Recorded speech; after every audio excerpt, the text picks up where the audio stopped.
Hi, I'm Jan St. John. Welcome to On the Circuit, Conversations with 21st Century Authors. So tell us, you really told all in this book about your life and times with your dad. And how was it telling your personal story to just sort of let everything out and go public with it?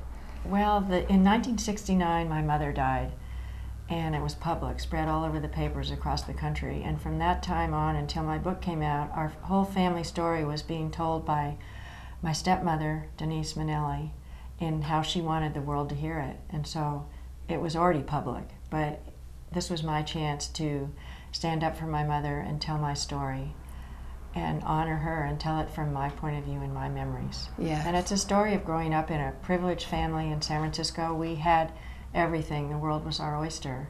However, there was an amazing disconnect between the perfect surface and all the emotional turbulence that was roiling underneath. Your mother actually committed suicide, and it wasn't talked about in your family at all.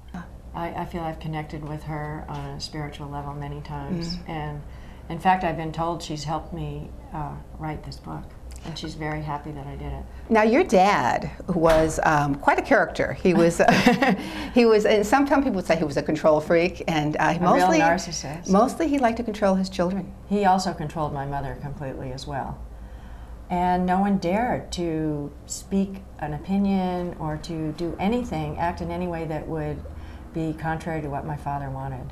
Well, it was so liberating to take this journey to come home to myself and to discover who I was, not who my father wanted me to be. Yeah.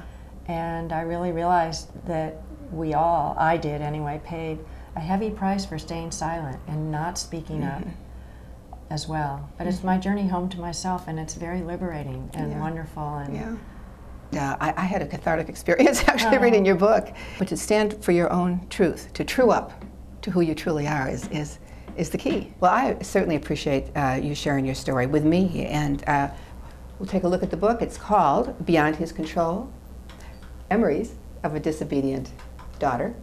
I'm Jan St. John. Thank you for joining us today on the Circuit, Conversations with 21st Century Authors.